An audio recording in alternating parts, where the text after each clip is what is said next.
Hey, and a very warm welcome. This is Frida, your personal tinnitus coach, and today in this video I want to share with you the 3 most difficult issues that my clients have when they come to suffer from tinnitus, and how you can tackle sleeping better, concentrating and focusing better, and tolerating silence again. So thank you very much for being here, and enjoy.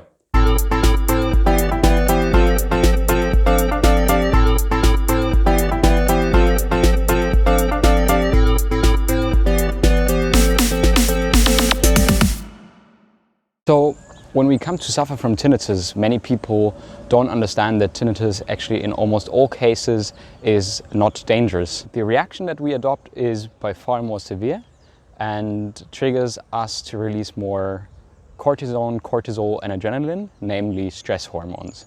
During the day when we are in our office and we are at a busy job and we try to make our living, these stress hormones are very useful because they make us be productive. But at night you don't want to be productive.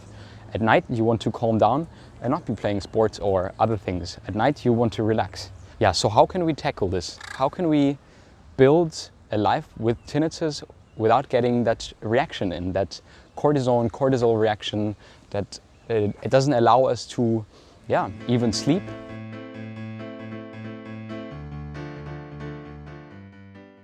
As you see in this graph, usually our cortisol and adrenaline hormone levels rise in the morning in order to give us and allow us to have a productive day. And in the evening, once we calm down and we have done the major parts of our day, the melatonin level rises and the other hormones settle down.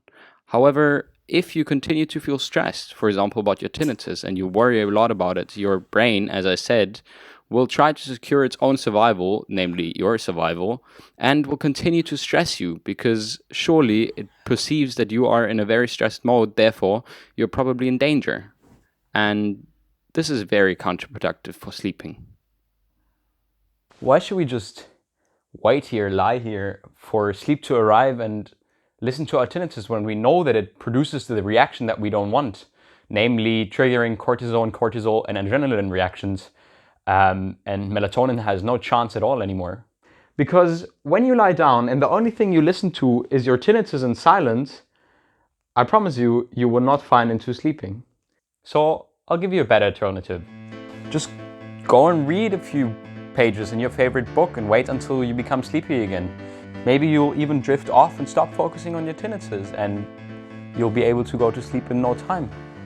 Another thing that I can recommend is put your phone next to your table and use Rain Machine, some rain sounds, play them on Spotify. I have a playlist, you'll find the link right below in a blog post article that I wrote about how to get better to sleep and how to use sounds in order to mask your tinnitus. So it's really about creating your own environment where you feel comfortable in the way that you can sleep the best and where you feel that you're at ease.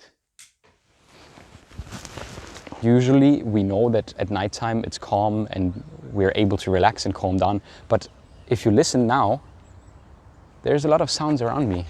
There's birds flying, there's people playing, there's other people doing things, there's traffic. So in nature, okay, traffic is not nature, but in nature, there is no silence.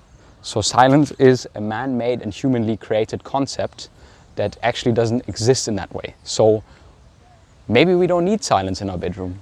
Maybe if we come to suffer from tinnitus, it's okay if we have a sound machine or our phone next to our bed, using different rain sounds, playing them so we can master tinnitus and be able to go to sleep and distract us enough in order not to trigger that fight or flight instinct and don't have the cortisone reaction destroy our melatonin levels.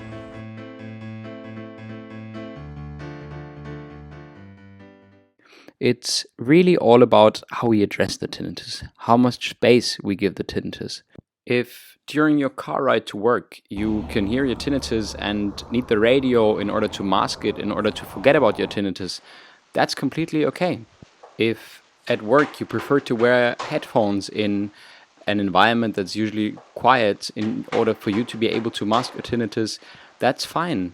It's really all about creating those small little moments where you tend to immerse yourself into your work, immerse yourself into something you enjoy, and being able to forget about the tinnitus. And once you reach that stage, you can then extend it through your day and you'll be able to sleep better, you'll be able to relax more, and you'll be able to focus and concentrate even with the tinnitus, because you don't give the tinnitus the space anymore, and you tend to focus on things that are more important to you and to your life.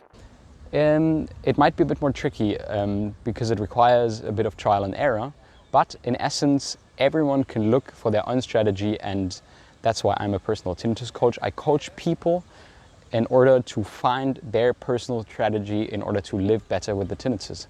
One of the things that I will always say is very, very important is that you continue doing the things you love.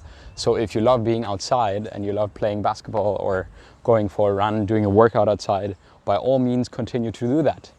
Because as soon as you shift your attention away from tinnitus and you get to do the things that you love still, you'll be able to build sequences and more times where you don't focus on your tinnitus and where you focus on the things that you love and the things that you like to do.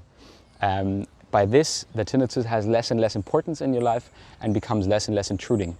So this is definitely also one of my technique, and I encourage you to reach out to me if you want me to coach you in finding this process and getting more out of your life with tinnitus and being able to look for that strategy that suits you the best in order to live better with tinnitus.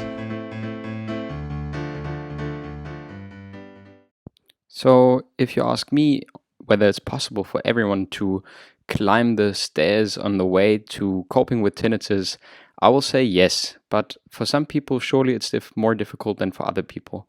Recently, I saw in a Facebook group that people would suggest other people to take the same medications as they were prescribed for their tinnitus, but we have to understand that tinnitus is a very individual condition, and apart from a few things like magnesium, B vitamins, and ginkgo, and obviously also watching out for your hearing when you go to a loud environment and not exceeding 80 to 85 decibel over a prolonged period of time, anti-anxiety medication can only do so and so much in reducing that cortisol adrenaline reaction. So why would we not go out to nature? Why would we not try the best steps for us to be able to deal with the tinnitus? Find our own strategy in order to live a very good life with the tinnitus. And if you would like some help, you can always reach me at frida@outringtinnitus.com, and I'm happy to be your personal tinnitus coach. So I hope these 3 strategies in order to cope and live better with tinnitus have helped you as well, and I'll see you next time. Thanks for watching.